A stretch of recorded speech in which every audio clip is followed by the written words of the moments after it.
बच्चों देखिए आगे का कि कैकेयी कहती है कि क्या जो है ना, इस जो अभी पढ़ा आपने इस अंश में, कि वह समाज के समस्त स्त्रियों की, है ना, सुरक्षा के लिए, उसके सम्मान के लिए वह कहना चाहती है कि यदि स्त्री से कोई अपराध हो जाता है ना, स्त्री कमज़ोर है, निर्बल हो जाती है, अगर कोई गलती हो जाती है तो वह तो कुछ कर नहीं सकती, है ना, क्योंकि वो अबला है, कमज़ोर है, उसके अंदर, है ना, इतनी शक्ति नहीं कि वह उसको बदल दे। तो क्या उसके लिए अन्य दूसरा कोई मार्ग नहीं बचता जिससे वह उसमें सुधार कर सके, या उसका पश्चाताप करके जो है उस बात को बदल सके, उस भूल को सुधार सके। आगे देखिए बच्चों कि कुछ मूल्य नहीं वात्सल्य मात्र क्या तेरा, कि हे पुत्र तुम्हारा भी तो कुछ मूल्य वात्सल्य मात्र, मतलब हमने पुत्र के लिए जो भी अपराध किया, जो गलती की, जो भूल की, स्वार्थ वश उसमें हमने अपने पुत्र के प्रेम वश किया। वात्सल्य का मतलब होता है पुत्र प्रेम, है ना, मात्र उसी के लिए हमने किया। भरत मेरा पुत्र है और मैं उससे प्रेम करती हूँ, और जिसके कारण मैंने उसके लिए यह किया कि उसको राज्य मिल जाए। तो क्या तुम्हारा इस पुत्र प्रेम के बदले क्या कोई मूल्य नहीं, अर्थात तुम्हारा कुछ कर्तव्य नहीं? पर आज अन्य सा हुआ वत्स भी मेरा, पर वही पुत्र, वत्स मतलब पुत्र, वही पुत्र मेरा अन्य दूसरा सा हो गया, अर्थात वह मेरा नहीं रहा। थूके मुझ पर त्रैलोक के भले ही थूके। कैकेयी कहती है कि तीनों लोक, त्रैलोक के मतलब तीनों लोग, थूके आज मुझ पर भले ही थूके, अर्थात मुझे पापिन समझे, अपराधीन समझे, भले ही थूके, भले ही कुछ भी कहे, जो कोई जो कह सके, भाई जिसके जो मन में आए वह कहे, कहे क्यों चूके, भाई मैंने इतना अपराध किया है, मैंने गलती की है, तो समाज क्यों न कहेगा हमें, अर्थात हमें दोषी जिसके मन में जो आए वह हमें दोष दे, क्योंकि मैंने अपराध किया है। लेकिन वो कहती है, निवेदन करके कहती है सबसे कि छीने न मातृपद भरत के माता होने का जो अभिमान है, जो मूल्य है, जो मोल है, वह मुझसे कोई न छीने, किंतु भरत का मुझसे माता होने का।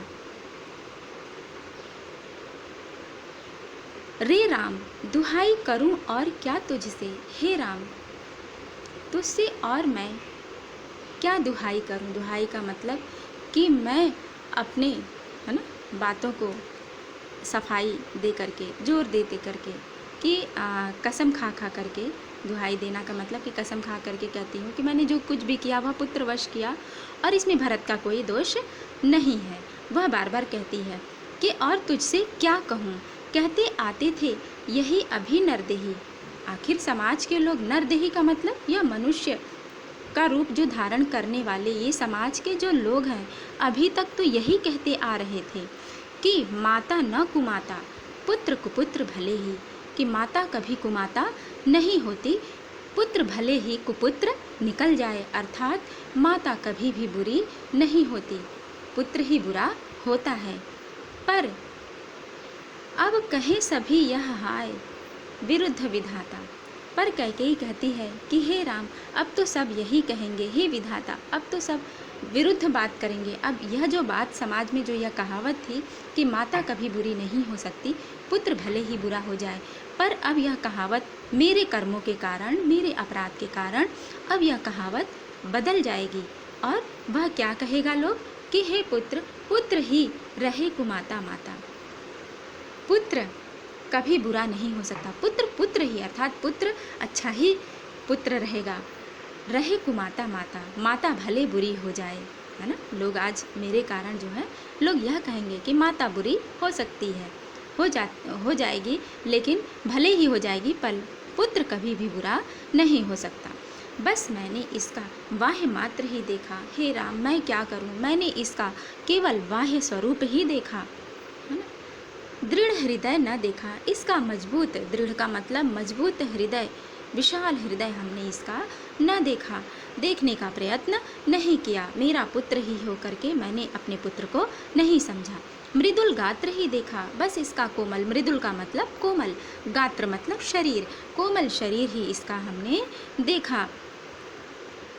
कोमल शरीर से यहाँ आशय लगाती है कि मेरा पुत्र है ना सुकुमार है, कोमल है, तो इसको मतलब शासन हम दे दें, युद्ध नहीं कर पाएगा, छीन नहीं पाएगा, है ना। अगर भाई ले लेंगे राज्य तो फिर उसको कैसे मिलेगा, इसलिए उसने जो है ऐसा किया।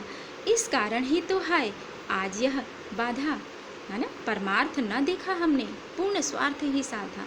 हमने परमार्थ अर्थात दूसरों की भलाई हमने नहीं देखी। परमार्थ मतलब दूसरों की भलाई करना, तो वह मैंने नहीं देखा। अर्थात राम बड़े थे, उनको राजा बनना था, यह मुझे दिखाई नहीं दिया। पूर्ण स्वार्थ ही साधा, पूर्ण रूप से पूरी तरह से हमने अपना ही स्वार्थ देखा। इस कारण ही तो हाय आज यह बाधा। कैकेयी कहती है कि इसी कारण तो यह आज बाधा उत्पन्न हुई है कि भरत राज्य, जिस राज्य के लिए हमने यह सब किया, भरत उसी राज्य को ठुकरा देते हैं और वन में आकर के इस तरह से वे दुखी हो करके रो करके आपको घर चलने के लिए कहते हैं।